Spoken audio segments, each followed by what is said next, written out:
Hi, I'm Fatboy Slim, though my friends call me Norman Cook. And your enemies? My enemies call me Wanker. Who put you not Fatboy Slim? I just had to make up a name. At that point I was Pizza Man, the Mighty Dubcats, Freak Power, and I needed Ex-House Martins? Ex-House Martins, and I just needed a new name. So it came from old blues. I had a card made up because people always say, why do you call yourself Fatboy Slim? So I've got a laminated card which has got albums by Memphis Slim, Pine Top Slim, Bumblebee Slim. Basically if you're a blues singer and you're fat, they call you Memphis Slim. If you're a blues singer from Memphis and you're fat, they call you Memphis Slim. So I just thought Fatboy Slim is an oxymoron for my blues alter ego. Favorite Al Green all-time classic? Is How Can You Mend a Broken Heart? That's a great track. Yeah. So you always liked melodies? I like melody and rhythm. What is best? Well, if I had to do that one, I'd probably have rhythm and no melody. But if you can get a good melody over the rhythm, then for me that's a good pop record or a dance record. Not necessarily a rock record, but that's probably why I don't like rock music. But yeah. You were a bassist from a rock band. Only as a day job. I was a struggling DJ, but in those days you couldn't make a living out of DJing. I'd DJ 5 nights a week, and I still had to do a day job to pay the rent, because DJs just didn't get paid anything. So I was a struggling DJ who had to play in a rock band to pay the rent. And now what a bassist will do? What do you imagine? I don't know. How many years? Is it 20 years ago? 25 years ago. Wow!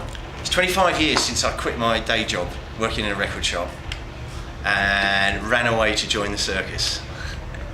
You've done good, boy, yeah?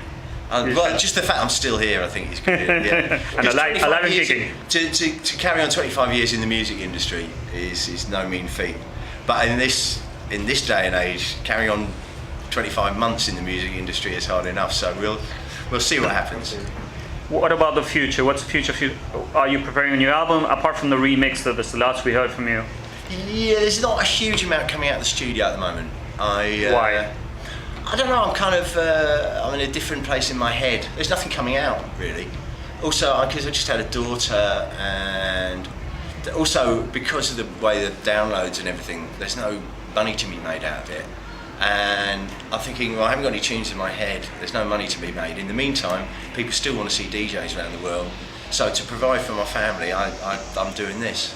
But no, I'm enjoying it. I'm really enjoying it. And to be honest, I'm 47 now, so the clock might be on in the next sort of 5 years for doing this. So I'm enjoying my heyday. You never know. You never know, but I'm definitely enjoying the last bits of my DJing. You were groundbreaking in so many ways with the videos.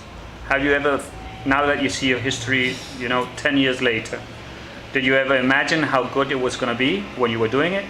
Because you were always like slightly, I don't know, you never appeared, or at least 10 seconds, or you were the extra. It was a joke, or you don't like being... I really didn't want to be in them at all. I grudgingly would be in them for 10 seconds. And in the end, I would send a picture and they'd Photoshop the picture into the video. No, I really enjoyed not being in them. I think they were better videos for me not being in them. Because normally you have to write a script for the person to act. And the thing is, I don't, sing any of the tunes, or what would I do in the video? So, no, I think it all started with Spike Jonze and the Praise You video. How did you meet him, or what was the relation with Spike Jonze? He got in touch with me and I was playing a gig in LA, and there was a VHS in my hotel room saying, watch this, and it was some crazy crackhead dancing to Rockefeller Skank outside the Chinese Theatre in Hollywood. Oh, you were an extra at the end? No, this is to Rockefeller Skank. It's Rockefeller Skank, that's true. And I said, where did this video come from? We've got to find that crazy crackhead and get him to dance, for the video. And they went, that's Spike Jonze. Wow. And we're like, really? So I just said, I love the video, can you do it for the next... I'd already made the video for Rockefeller Skank.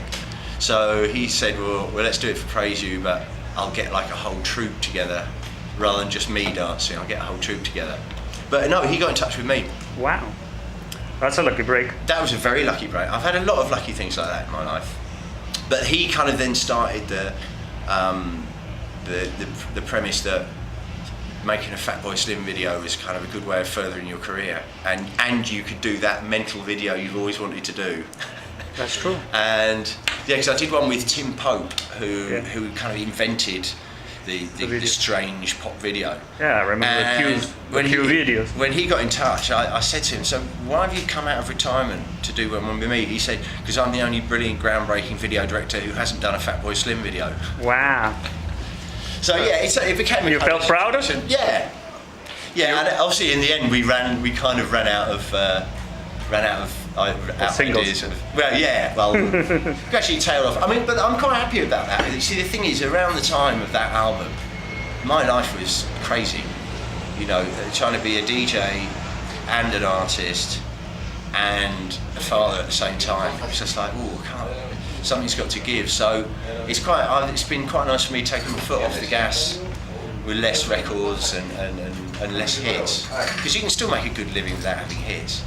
But when you have the hits, your life is not yours anymore.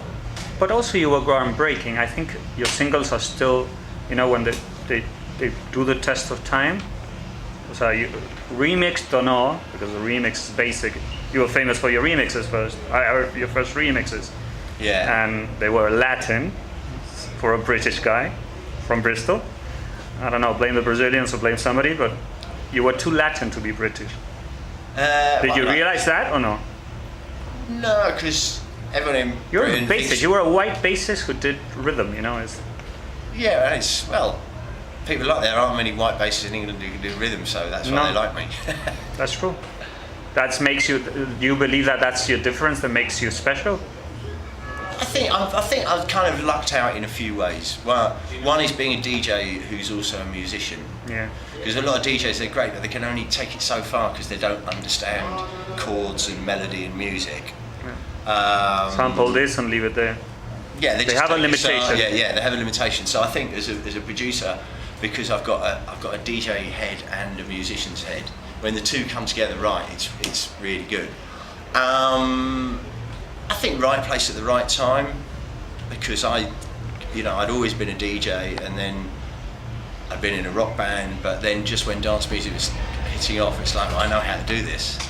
And I think also my sense of humour, my sense of irreverence for rules has kind of helped. The fact that I will, No rules.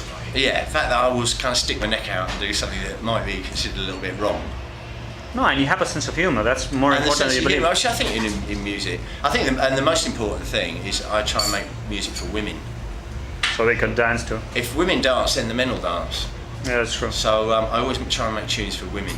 That's a good tip for Yeah. prospective producers. Hear and learn. Okay, and the last thing, Guns of Brixton. Okay, you were the bassist. That's what's so basic that you had to sample that. Yeah, well, there's something very freeing when you sample something and then people say, well, to avoid all the kind of copyright issues, why don't you just play it? That's true. It's 3 notes, you're a bass player, why don't you play it? I'm like, that's not the... No, it that's doesn't not sound the point. same. Yeah. Yeah, that's not the point. No, and mixing an SOS band with.